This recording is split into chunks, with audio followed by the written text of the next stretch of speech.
Thank you very much, Your Excellency, for sharing with us your opinion and, of course, for reminding us about your childhood in Belgrade. We enjoy your speech. Also, thank you very much, Your Excellency, Mr. President of the Government of the Republic of Serbia. And now we have half an hour ahead for your questions, comments. Mi imamo sada pola sata ispred nas za vaša pitanja, za naše uvažene goste, predsjednika Vlade Republike Srbije, gospodina Vučića, i generalsekretara NATO-a, gospodina Jensa Stoltenberga. Vi možete govoriti na srpskom i na engleskom. You may speak in English or in Serbian, as you like it. Pošto mi nismo stidljiv narod, izvolite sa pitanjima.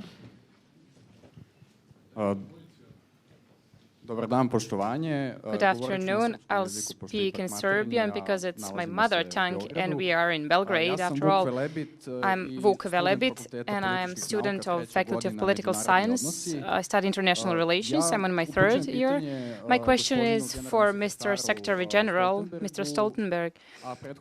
And previous, I'd just like to say my view. Today, I believe that there should not be dilemma regarding Serbia's path towards NATO and European Union. My question for you would be, after this meeting, is that cooperation between Serbia and NATO going to be even stronger?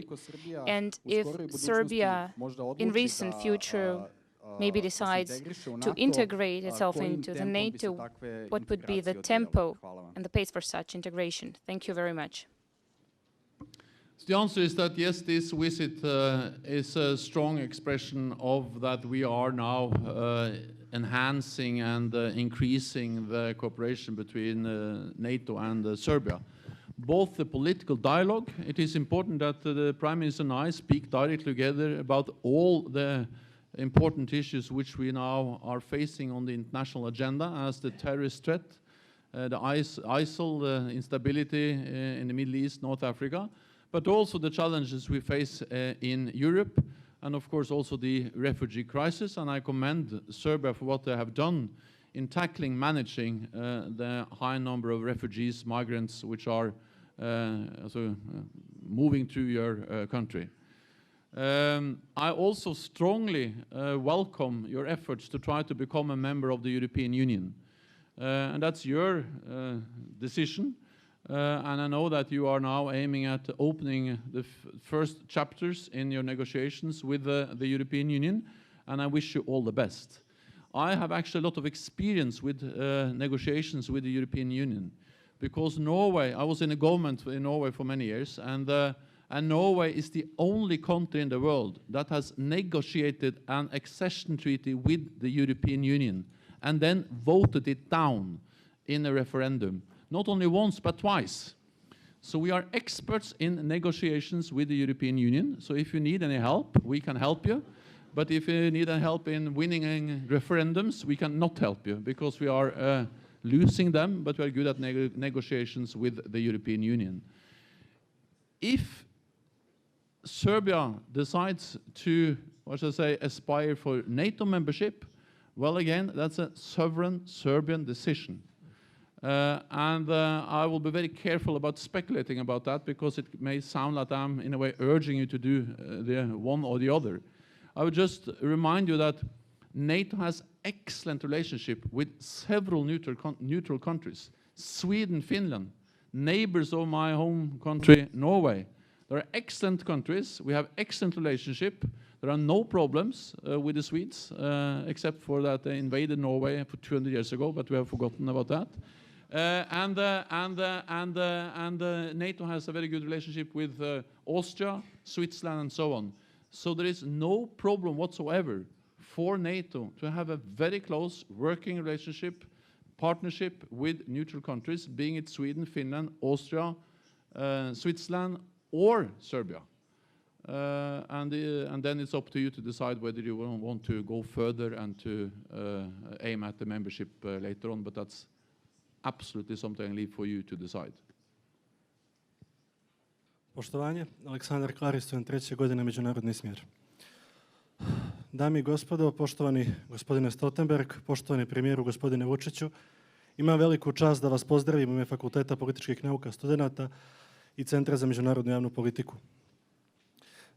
ovo je vaša prva posjeta našem fakultetu, ali nadam se ne i posljednja, jer vi ste veoma dobrodošao gost kako našem fakultetu, tako Beogradu, tako i Srbiji.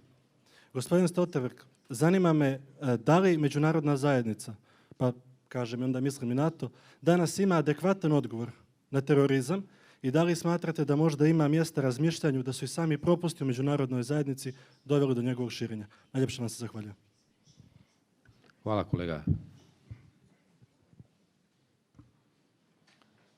To fight terrorism and extremism is a very challenging task, and it's a very complex challenge for the whole international community. And that's the reason why we need a comprehensive approach and a comprehensive strategy, meaning that we need many different tools and meaning that it will take time. We need military tools, military means, and as I said, all NATO allies are part of the US-led coalition fighting ISIL, and the coalition is led by our biggest ally, the United States. That is important because the airstrikes, the military coalition fighting ISIL has at least reduced the capacity of ISIL, and I think that has been of great importance. But that is not enough. We need to do more than just using military means to fight ISIL. Perhaps the most important thing we can do is to enable forces, people, governments in the region to increase their capacity and capability to fight terrorism and extremism. And that's exactly what NATO is doing. In Afghanistan, for instance, we are training, assisting and advising the Afghan national forces so they can increase their capability to fight Taliban, Al-Qaeda, extremists in Afghanistan. In Jordan, in Iraq, we do what we call defense capacity building, train, assist and advise, modernize their armed forces so they are better at fighting extremists in their countries. We do the same in Tunisia and other countries in northern Africa. And the whole idea is that we have to understand that the fight against terrorism is not a fight between the Western world and Islam, or the Western world and the Muslim world. Muslims are on the front line fighting ISIL and terrorism and extremism. And most of the victims are Muslims. And they are in the front line, and we should support them when they fight ISIL extremism in the Middle East and other places. So that's the other strand, is to enable them, increase their capacity to fight ISIL themselves. The third strand is to, of course, try to find solutions to many of the conflicts which are fueling extremism and terrorism. And the most urgent thing now is to try to support all the efforts and the renewed efforts to try to find a political solution to the crisis in Syria. That will not be easy, but at least I am encouraged by the fact that many nations, including Russia, Iran and others, are now sitting down and talking about how to find a political solution to the crisis in Syria. And the fourth strand of efforts should be a political or ideological fight, where we all have a responsibility to stand up for the values, for the open and free societies. And that's not only a responsibility for governments, but it's a responsibility for each individual, that we have a responsibility to not be scared, not be intimidated by the terrorists, because that's exactly what they are trying to achieve. I'm not saying that this is easy. I'm not saying that this is straightforward, but I'm saying that terrorism is created by humans, and it's possible to eradicate by humans. It's possible to win the fight against terrorism. Thank you, Your Excellency. Hoćete vi? Izvolite, kolega.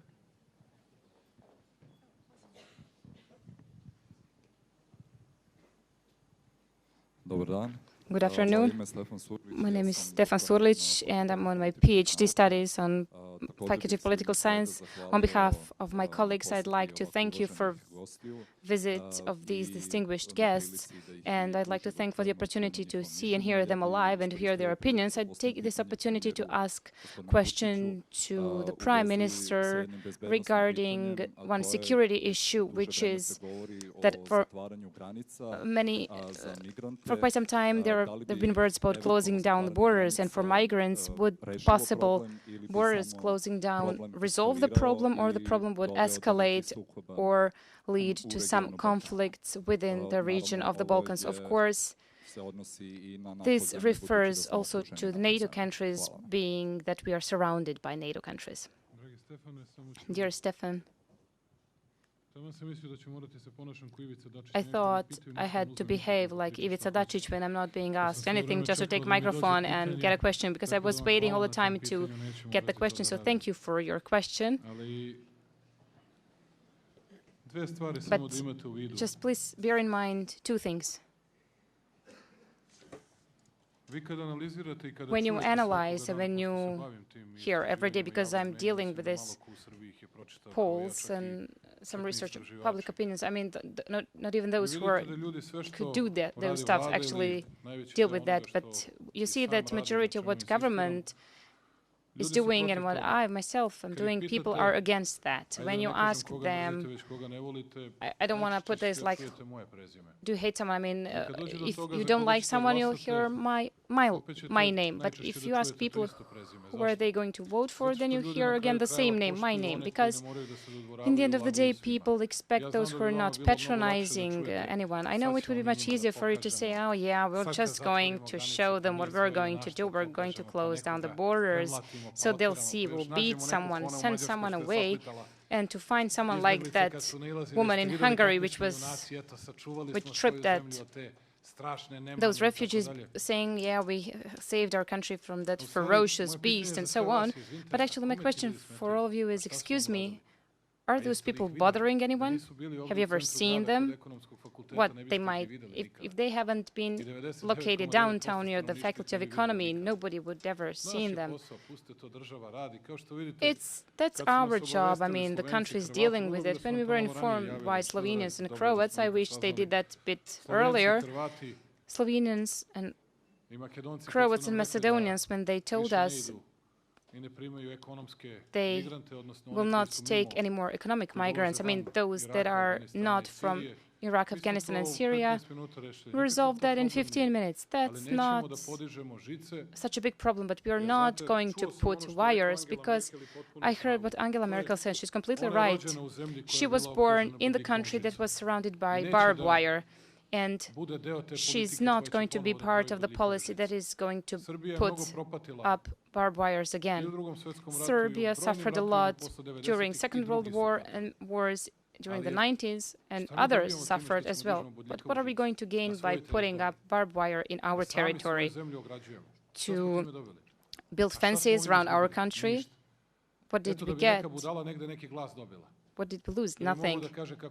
So only that someone would get a vote or two, that somebody protected us from something that is part of our imagination, while nothing good and nothing positive was done. Those people that are refugees, they'll know to appreciate in the future treatment of different countries on their route.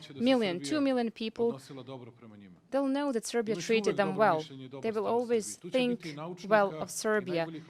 You'll find scientists and the best doctors among them, really great men. Why should we have bad advertising for ourselves when there is no need for that?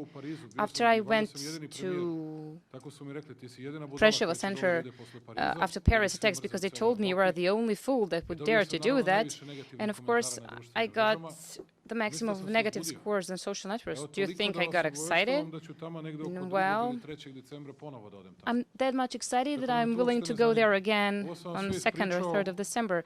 And I was saying all this simply to reiterate that when they say a wall or a fence, nobody put up any kind of a wall or a fence. Everybody was just putting up barbed wires. Am I right? Everybody. Because you can see barbed wire everywhere. Please don't lie, people saying that you've been building walls and fences. This is barbed wire, and this is something that we are not going to do. We will be able to preserve our interests, and because you pay for those tents. In those 80%, all those tents and everything that you're going to send us, we're a poor country and they're rich. So we'll take what we can in order to be able to better handle this crisis.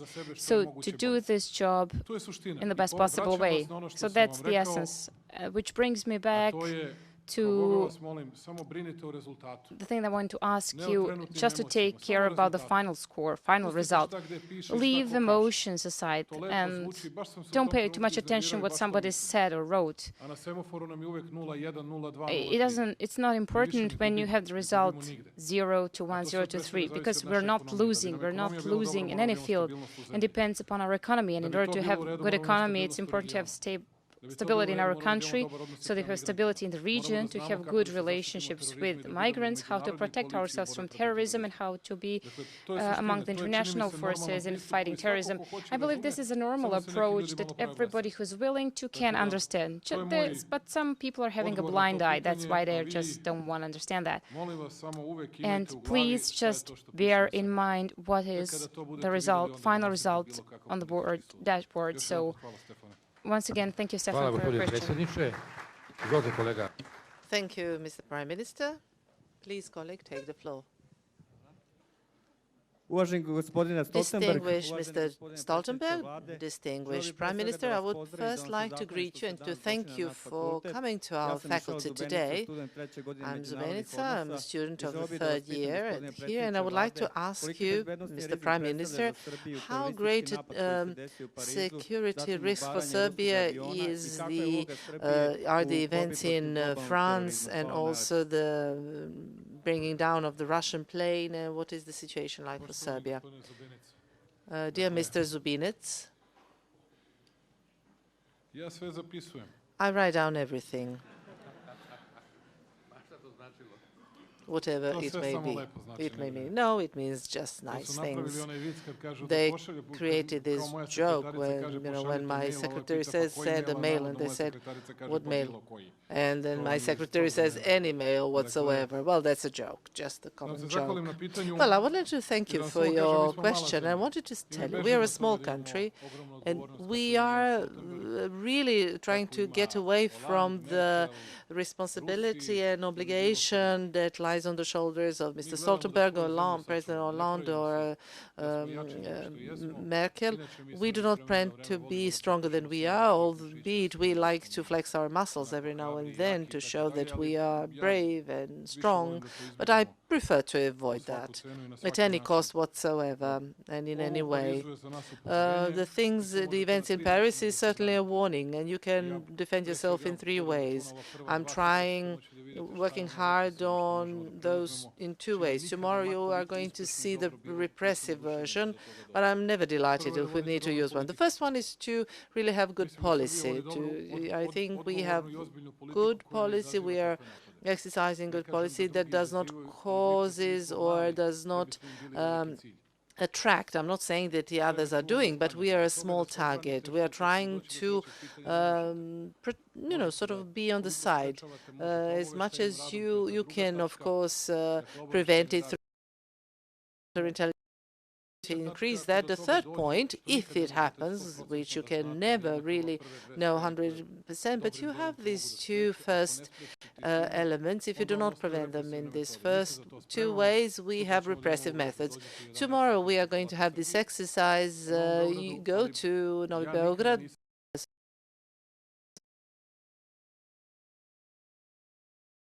Ready to for a speedy response, but I'm not fascinated by that. I'm much more interested in these 2 first items, and this is the preparation of response, responsible, accountable policy, and intelligence wars. Then our risk, if we do these 2 well, then our risks are going to be lower, and then if it comes to the third one, regardless of our capabilities, the result is not going to be for us. But I keep talking about the result, and I'm proud of the fact that, and this is something that Jens has mentioned, Serbia is the pillar of stability in the region. Only when something bad happens, then people observe that it is so.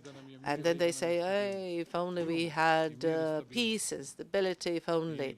But we do have that now, and I hope that we are going to preserve that, and I hope that we will be able to make sure that it is like that throughout the region. I would also like to thank all the professors who are here. Again, I know they're not because of me here, because they are here because of Jens, but it sounds nice. It's nice to see them. Thank you, Mr. Prime Minister. Our time is up. No, Mr. Stoltenberg has very important discussion. One more, još jedno pitanje, da li može? Go ahead. Ali kratko, koncizno, kolega, molim vas. Brief, concise.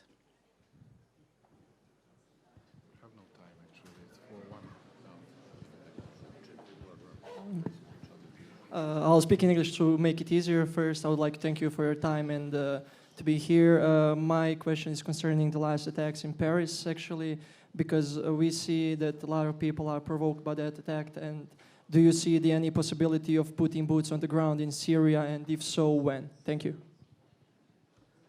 There are no plans to put boots on the ground in Syria, and that has been announced several times by all the different nations which are part of the US-led coalition fighting ISIL.